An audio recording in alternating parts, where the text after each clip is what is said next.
Hello friends, hi my name is रॉथर जलिसित my name. तो बच्चों के सवाल कुछ और यहाँ पर पेचीदा थे कि भैया मैं स्टेट काउंसलिंग करूँ, जोसा काउंसलिंग करूँ या यूनिवर्सिटीज़ की काउंसलिंग करूँ।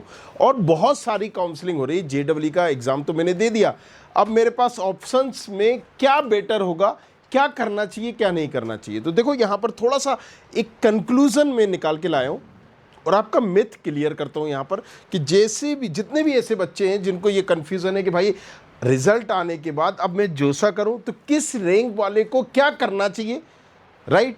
तो ये वीडियो थोड़ा सा ज़रूर लंबा होगा बट पूरा देखिएगा और शेयर करिएगा इस वीडियो को, ये आपका काम है, राइट। ताकि इसी तरह के कंटेंट और आपके सवालों का जवाब जो आपको कहीं और नहीं मिलेगा मैं आपको देता रहूँगा। चलिए, तो अगर हम बात करें, राइट, कि देखो तीन तरह की काउंसलिंग है। एक तो हमारी ये जोसा काउंसलिंग। जोसा काउंसलिंग क्यों हो रही है? सेंट्रल इंडिया के कॉलेजेस के लिए। इससे हमें मिल रहे हैं आईआईटीज, एनआईटीज, ट्रिपल आईटीज, जीएफटीआईज। तो ओबियसली यहाँ पर सबसे ज़्यादा बच्चों का जो क्रेज़ है, जो यहाँ पर ब्रांड है, अच्छे कॉलेजेस हैं, वो यही है। तो ये सेंट्रल के कॉलेजेस हो गए, तो इसको हम बोलते हैं जोसा काउंसलिंग। दूसरा हो गया स्टेट काउंसलिंग। अलग अलग स्टेट की जो काउंसलिंग होती है, मध्य प्रदेश की एमपीडीटी, यूपी की यूपीएसडब्ल्यू, कॉमेट के एमएसटी, सीईटी, बेवजी, अलग अलग स्टेट मतलब सॉरी अब यूनिवर्सिटी मतलब जो यूनिवर्सिटीज़ हैं, प्राइवेट कॉलेजेस हैं, वो अपनी खुद की काउंसलिंग करा रहे हैं। जैसे बीआईटी ट्रिपल ई ने कहा कि आप हमारा एग्ज़ाम दो, मैं आपकी काउंसलिंग करेंगे। एसआरएम ने भी ऐसे ही कहा, मणिपाल ने भी ऐसे ही कहा, और राइट बिट्स सेट ने भी ऐसा कहा, BITS Pilani, BITS Hyderabad, BITS कोबा। तो ये सारे यूनिवर्सिटी लेवल में आ जाते हैं। अब अगर मान लीजिए आपकी XYZ 0 से 50,000 रैंक है, लेकिन उससे पहले एक चीज़ मैं आपको समझाना चाहता हूँ कि ऑलवेज, हमेशा जोसा काउंसलिंग भरना चाहिए, राइट। अगर आपकी आसपास भी रैंक है, मतलब अगर आपकी 1-1.5 लाख भी रैंक है, जोसा काउंसलिंग भरिए, एज ए बैकअप भरिए। अब किस रैंक वाले को क्या बैकअप भरना चाहिए, किसको मेन भरना चाहिए, वो जब पूरा वीडियो देखोगे तब समझ में आएगा। बट ऑलवेज इसको भरिए। क्यों भरिए? क्योंकि आपको एक बेटर एक्सपोजर मिलता है इससे। क्यों मिलता है भाई? क्योंकि टॉप लेवल के, इंडिया की टॉप लेवल के जो एनआईटी का एक होता है ना, मैं आईआईटीएन हूँ, मैं एनआईटीएन हूँ, तो ये एक बड़ी बात है। और लॉन्ग टर्म एक वैल्यू मिलती है, एलुमनाई नेटवर्क मिलता है। यहां पर स्टेट काउंसलिंग भी आपको मस्ट करनी चाहिए, राइट। तो मैं आपको यहां पर प्रेफर करूंगा कि भाईजान 2 काउंसलिंग तो आप करिए ही करिए, एटलीस्ट 2, मिनिमम 2 करना ही चाहिए। स्टेट काउंसलिंग, राइट, और या फिर यूनिवर्सिटी लेवल या जोसा। ज़्यादा रैंक है 1.5 लाख प्लस तो फिर ठीक है, आप ये 2 करिए। अदरवाइज मैं बोलूँगा अगर 1 लाख रैंक है तो आप तीनों ही करना चाहिए आपको। तीनों 2 तो मस्ट ही हैं, स्टेट काउंसलिंग और ये वाली काउंसलिंग। अब डिटेल में समझते हैं कि किसको क्या करना चाहिए। देखिए, अगर 50,000 रैंक से अंदर है आपकी, तो इनको ओनली जोसा पे फोकस करना चाहिए और एक बैकअप ऑप्शन अपना रखिए। अगर आपने बैकअप, ओनली जोसा बैकअप ऑप्शन आपका होना चाहिए। जैसे कि हमने बिट सेट दिया है, बिट सेट का कर दिया, राइट, या कॉमेट के का कर दिया, ये बैकअप होना चाहिए। अगर तुम और कोई कॉलेजेस ले रहे हो पर्टिकुलर, आपने यहाँ पर दे दिया 5 साल का इंटीग्रेटेड कोर्सेज, भाई मैंने XYZ ये ट्रिपल आईटी का दे दिया, XYZ एनआईटी का कुछ दे दिया, या वो अलग बात है, राइट। उन सबको बैकअप रखिए। मेन और मेन प्रायोरिटी आपकी होना चाहिए जोसा, जिसकी भी 0 से लेके 50,000 तक की रैंक है, दैट्स इट। इसके आगे आप सोचे ही मत। अगर आपकी 40,000 रैंक है, 30,000 रैंक है, 20,000 रैंक है, तो आपकी मेन प्रायोरिटी क्या होना चाहिए? जोसा काउंसलिंग। 50,000, मान लीजिए किसी की 40 है, 40 प्लस एग्जैक्टली, थोड़ा सा मैं और क्लियर कर दूं यहां पर, किसी की 40 प्लस है या 30, मान लीजिए 30 प्लस, 30 से नीचे वाले तो बिल्कुल जोसा पे ही टोटल फोकस करें, और बैकअप रखो नहीं रखो तुम्हारी ऊपर है। 30 प्लस वाले एज ए बैकअप ऑप्शंस अपने दूसरे रख सकते हैं, बिट सेट और ये। बाकी अगर किसी की मान लीजिए 35 है, 40 है, तो वो स्टेट काउंसलिंग का भी एक टॉप ब्रांच लेके चले, टॉप कॉलेजेस की टॉप ब्रांच अपने स्टेट की। आप मान लो मध्य प्रदेश से हो तो SGSIT और DABB में CSIT, दैट्स इट। और इसके अलावा कुछ लेना ही नहीं है, ना सुनना है।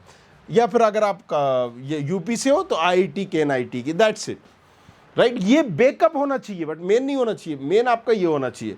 चलिए, अब यहां पर अगर 50 से 1 लाख तक रैंक है, भाई किसी की होगी यहाँ पर 60,000, किसी की 70,000, राइट। तो यहाँ पर राइट अगर आप थोड़ा सा आपको कंप्रोमाइज करना पड़ेगा कि अगर आप IIIT GFTIs ये लोअर NITs चाहते हो, यहाँ पर IIITs अगर आपको कोई भी मिलेगा इस रैंक पे 50,000 के ऊपर, तो आपको लोअर ब्रांच मिलेगी, लोअर ब्रांच।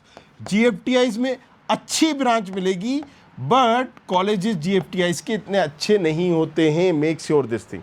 तो यहाँ की गुड ब्रांच मिल जाएगी, ये लोअर मिलेगी NITs में भी। अगर आप ये चाहते हो तो फिर इसका जोसा का मेन फोकस होना चाहिए। अगर ये चाहते हो, फिर से सुनिएगा मेरे सवाल का जो मैं जवाब दे रहा हूं, अगर आपको लोअर ब्रांच चल जाए, क्या आपका माइंड सेट है भाई मुझे सिविल मैकेनिकल, इलेक्ट्रिकल, केमिकल कुछ भी मिलेगा, हम यहां पर कंसीडर है, तो फिर आपका जोसा मेन होना चाहिए। अदरवाइज स्टेट कंपलसरी होना चाहिए, क्योंकि जो आपको स्टेट में बेटर ऑप्शन मिलेगा इस रैंक में, वो आपको यहां पर भी नहीं मिलेगा। इससे बेटर मैं अगर आपकी जगह होऊंगा तो स्टेट काउंसलिंग को प्रेफरेंस दूंगा। 50 से 1 लाख की रैंक वाले बच्चे ध्यान से सुने, राइट। और थोड़ा सा पता भी कर लो घर बैठे जहां पर आप हो, राइट। हम studentkhabri.com पर जाएंगे, studentkhabri.com, और यहां पर जिस भी स्टेट के हो तो वहां से पता करिए कि भाई studentkhabri.com, लेट मी इंडिया। तो जैसे ही मैं इस पर क्लिक करूंगा इस तरह की वेबसाइट ओपन हो जाएगी। प्रेडिक्टर पर जाऊंगा, सारे प्रेडिक्टर आ जाएंगे। तो पहले मैं पता कर लूं कि भाई साहब बिट सेट में मुझे कौन सा कॉलेज मिल रहा है। मान लीजिए मैंने ये क्लिक किया, यहाँ से गया और मैंने अपना स्कोर डाल दिया। मेरा स्कोर है 256 XYZ, मेरी कैटेगरी है ओपन। प्रेडिक्ट कर दिया, मुझे पता चल जाएगा कि गोवा मिलेगा, तो क्या मिलेगा गोवा में, या XYZ। अगर मैं यहाँ पर कॉमेट के हूँ तो यहाँ डाल दूंगा। अगर मैं MP का हूँ, महाराष्ट्र का हूँ, तो ऐसे में डाल सकता हूँ, राइट। यूपी का हूँ तो मैंने यूपी में गया, यहाँ पर जाऊँगा और यहाँ पर अपनी रैंक डाल दूंगा कि भाई मेरी रैंक है 70,000। अब इस 70,000 की रैंक में मेरी कैटेगरी है ओपन।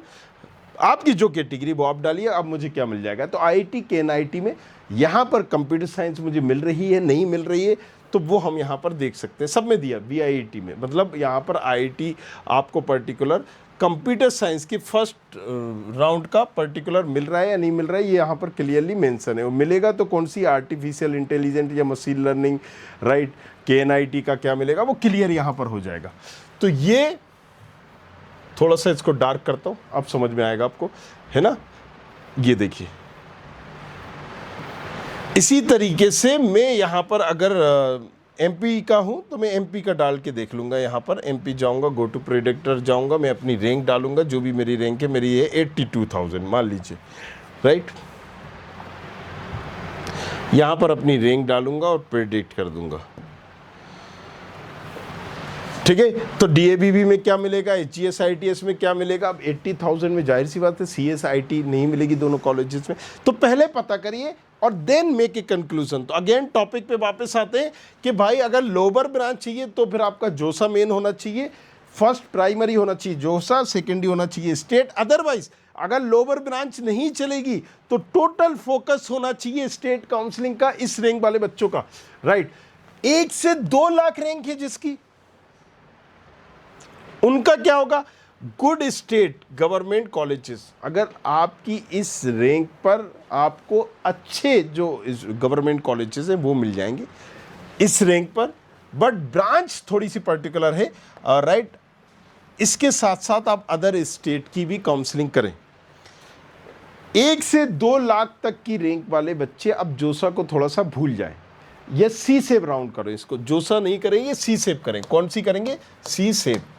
जोसा मत करिए। नॉर्थ और साइड के कोई मिल गए तो मिल गए, नहीं मिलेगा कुछ नहीं मिलेगा। आप सी सेप करिए। तो 1 से 2 लाख तक की रैंक वाले सी सेप पर फोकस करेंगे। जोसा अब खत्म हो गया उनके लिए, और स्टेट काउंसलिंग में अच्छे कॉलेजेस पे फोकस करेंगे,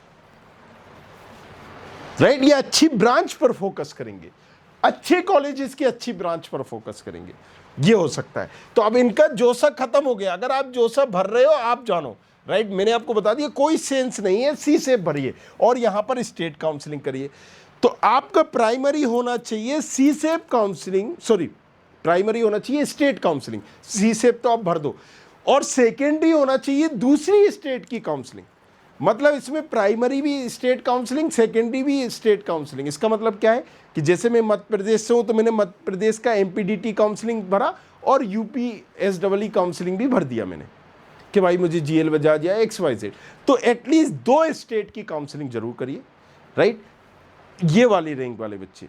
और अगर आपका एम है, गोल है कि नहीं मुझे एक ही इसी स्टेट में, मध्य प्रदेश में ही जाना है, तो फिर टोटल फोकस करिए अपनी स्टेट में, एंड दैट्स इट। और बैकअप ऑप्शन रखिए यूनिवर्सिटीज़ का, प्राइवेट यूनिवर्सिटीज़ का, वहाँ पर कोई एडमिशन ले लीजिए 2-4-5 हज़ार रुपये दे के फंसा के, अगर आपके पास ये बजट की प्रॉब्लम नहीं है तो वहाँ पर एक कॉलेज ले लीजिए, सीट रिजर्व कर लीजिए और चुपचाप से काउंसलिंग बैठिए और उनको चराइए कि ठीक है सर, आ रहे हैं, जमा कर रहे हैं, लोन ले रहे हैं, पढ़ाई का पैसे आना है कॉलेज, क्योंकि जिस यूनिवर्सिटीज़ में एडमिशन ले लोगे वो तुम्हारा दिमाग खाएंगे, but you have to be smart here.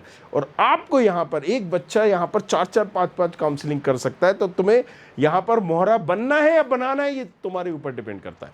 तो बेटर ये है कि हम किसी कॉलेजेस का सीट ले लें, प्राइवेट यूनिवर्सिटी, और इनको हमेशा उलझाना चाहिए। बैकअप ऑप्शन यूनिवर्सिटीज़ को हमेशा बैकअप बनाना चाहिए इस रैंक वाले बच्चों को, तो खास तौर से, क्योंकि तुम्हारे पास अच्छी अपॉर्चुनिटीज़ है, तुम्हें आगे मिल जाएगी। और सबसे बड़ा बेवकूफ़ है अगर इस रैंक वाला बच्चा डायरेक्टली यूनिवर्सिटीज़ में ले रहा है, अपना एज ए बैकअप उसको नहीं बना रहा है। प्रायोरिटी ही अगर यूनिवर्सिटी बना रहे हो तो मुझे नहीं लगता तुमने एक अच्छा डिसीजन लिया है, राइट। हमेशा याद रखो कि हमारे पास 3-4 ऑप्शंस होंगे, तो इसमें मेरा ही फ़ायदा है कि मैं चूज़ कर सकता हूँ। मैं बोल रहा हूँ कि तुम बेटर चूज़ करो। अगर ऑप्शन ही नहीं है, कल को बोलोगे यार यहाँ तो फंस गए, ये अंकल जी ने बोल दिया था, ये इन्होंने बोल दिया था, ये फला ने बोल दिया था, इस यूट्यूबर ने बोल दिया था, मेरे टीचर ने बोल दिया था, फिर वो कोसते रहोगे 3-4 साल तक। अब पढ़ाई की जगह बोल, अरे किसी ने बोला यहाँ कैसे, अरे यार क्या बताऊँ मैं, बस वो कहानी तुम्हारी शुरू हो जाएगी। सो ये हमेशा मैं बच्चों से देखता हूँ, सुनता हूँ उनके साथ, तो मेक श्योर दिस थिंग कि तुम्हें यहाँ पर एक्टिव होना है, और यहाँ पर ऐसी रैंक वाले ये करेंगे। चलो अब अगर हम बात करते हैं कि 2 से 4 लाख रैंक तुम्हारी है, तो क्या करोगे इस रैंक वाले? स्टेट गवर्नमेंट कॉलेजेस पर फोकस होना चाहिए इनका। आपकी जो भी स्टेट है, टॉप कॉलेजेस की लोअर ब्रांच, या तो क्योंकि यहाँ पर CSIT जैसी ब्रांच नहीं मिलेगी आपके स्टेट में, और अगर CS ब्रांच मिलेगी तो लोअर कॉलेजेस में मिलेगी, राइट। लोअर मतलब जो टॉप लेवल के नहीं है, तो या तो टॉप कॉलेजेस में लोअर ब्रांच लो, या टॉप कॉलेजेस लो लोअर ब्रांच, नहीं बात तो एक ही हो गई, टॉप कॉलेजेस में लोअर ब्रांच लो, या फिर अच्छी ब्रांच चाहिए तो लोअर कॉलेज लो। कई बार थोड़ा सा बातों में इधर उधर भेज जाता हूं, बट भावनाएं समझना चाहिए। ओके, सो राइट, वही है मिड गवर्नमेंट कॉलेजेस। और ये यहां पर देखिए यूनिवर्सिटीज को, आपकी जो यूनिवर्सिटीज़ की काउंसलिंग है इस पे भी फोकस करना ज़रूरी है इन वाले बच्चों को। या तो अगर तुम्हारे पास बजट है तो बहुत सारे ऑप्शन है अच्छी अच्छी यूनिवर्सिटीज़ के, राइट। कोई यहाँ पर जाएगा कि भाई मुझे JP कॉलेजेस चल जाएगा, कोई यहाँ पर जाएगा मणिपाल चल जाएगा, कोई यहाँ पर बोलेगा कि भाई VIT चल जाएगा। इन दैट केस में आप प्रोफाइल एनालिसिस फॉर्म भर देना, नीचे डिस्क्रिप्शन पर मैं आपको गाइड कर दूंगा which one would be the better for you, और ये आपके लिए एक बहुत ज़बरदस्त रहेगा। अब दूसरा जो है, मैंने क्या बताया, यहाँ पर मेन फोकस होना चाहिए यूनिवर्सिटीज़ का, कि हम कोई अच्छी सी यूनिवर्सिटीज़ ले लें, क्योंकि यहाँ पर अगर आपको टॉप कॉलेजेस की लोअर ब्रांच पसंद नहीं है, CSE करना है, तो फिर अच्छा कॉलेज नहीं मिलेगा, राइट। फिर यहाँ पर इस रैंक पर आपको, राइट, या तो लोअर कॉलेज लो या अच्छे कॉलेजेस की लोअर ब्रांच लो, दोनों ही नहीं चाहते हो तो मेन फोकस आपका होना चाहिए यूनिवर्सिटीज़ का। और ये रैंक वाले तो जो सा दिमाग से भी निकाल दें, सपने में भी ना सोचें, उनको कुछ नहीं मिलने वाला है, राइट। अगर तुम्हें भरना भी है, टाइम बर्बाद दिए, 1% क्या 0.00 कोई % होगा तो भी कोई चांसेस नहीं है। अपनी तसल्ली के लिए, राइट, या बच्चे की तसल्ली के लिए आप CSEP की राउंड की काउंसलिंग भर सकते हो, दैट्स इट। अब यहां पर कंक्लूजन करते हैं। बाकी 4 से, राइट, एक और बता देता हूं, 4 से 10 लाख की रैंक वाले, इनका टोटल फोकस होना चाहिए ना प्राइवेट कॉलेजेस का, प्राइवेट कॉलेजेस का या प्राइवेट यूनिवर्सिटीज़ का, राइट, या फिर लोअर गवर्नमेंट कॉलेजेस। हवा में मत उड़ो, राइट, कंक्लूजन करो, इसके अलावा और कोई ऑप्शन तुम्हें नहीं मिलेगा। अब हम ये बेटर कर सकते हैं, अगर तुम जाग जाओगे, अभी समझ जाओगे, तो फिर ये कर सकते हो कि टॉप कॉलेजेस कौन सा होगा, अच्छा कॉलेज कौन सा होगा, इस ब्रांच के लिए कौन सा ऐसा कॉलेजेस होगा जो मुझे यहाँ पर प्लेसमेंट दे देगा। तो देखो, अगर अपनी कमजोरियों को नहीं पहचानोगे तो उस पर तुम नैया पार नहीं कर पाओगे। Make sure this thing, right. So जो भी रिजल्ट आना था, एज ए ब्रदर के नाते तुम मेरी यहाँ पर सुन रहे हो, अपनी तसल्ली के लिए तुम्हें जो सा करना है जो सा कर लो, दूसरे करना, but don't waste money, don't waste time, don't waste, right. Result क्या रहेगा वो मैं बता रहा हूँ आपको। 7 साल हो गए यार करते करते एक एक चीज़, राइट। सो एक एक ब्रांच, मुझे आप कोई कॉलेजेस पूछोगे मैं आपको बता दूंगा कि कहाँ पे क्या जा रहा है, क्योंकि कब स्टेट की काउंसलिंग हो रही है, कब इसकी हो रही है, ये सारी चीज़ें, ये 3 ही ऑप्शन है। अब कंक्लूजन बता रहा हूँ मैं यहाँ, 50,000 के अंदर है, जोसा पे फोकस करना है, टोटल जोसा पे, और बैकअप ऑप्शन रखना है आपकी स्टेट काउंसलिंग के टॉप 2 कॉलेजेस की टॉप 2 ब्रांच, दैट्स इट। इसके अलावा दिमाग ही मत लगाइए। अगर आपने बिट सेट दिया है तो ठीक है, उस पर फोकस कर लीजिए, या दूसरा बैकअप ऑप्शन उसको रख लीजिए। आपको इस पे फोकस करना है और अपना बैकअप ऑप्शन एक रखना है। ऐसे केस में ऐसे वाले जो बच्चे होते हैं, अगर मैं आपकी जगह होता तो 3 फोकस करता अपने, प्राइमरी, सेकेंडरी और एक बैकअप, या थर्ड बोल सकते हैं। प्राइमरी मेरा होता जोसा, सेकेंडरी मेरा होता स्टेट, और थर्ड होता मेरा XYZ यूनिवर्सिटीज़ का। स्मार्ट बच्चा होगा यही करेगा। 50 से 1.5 लाख की रैंक में जोसा और प्लस स्टेट, राइट, इसको करिएगा। जोसा आपकी प्रायोरिटी नहीं होना चाहिए, स्टेट होना चाहिए, ये कंक्लूजन है।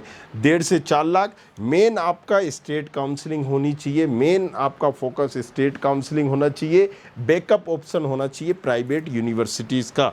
और 4 लाख वाले टोटल प्राइवेट कॉलेज यूनिवर्सिटीज़ पे फोकस करिए, या फिर गवर्नमेंट कॉलेजेस में लोअर ब्रांच लीजिए, राइट। है ना मज़ेदार। जाओ, जाके सबसे पहले studentkhabri.com पर जाओ, वहाँ पर सारे प्रेडिक्टर और चॉइस फिलिंग टूल दे दिया है, किस सीक्वेंस में भरना है ये भी, तो उसको आप देख सकते हो, उससे पता कर सकते हो। Thank you very much, thanks a lot, बने रहिए हमारे साथ। I hope you like this video. For more such videos, keep watching our channel. And do not forget to like, share and subscribe.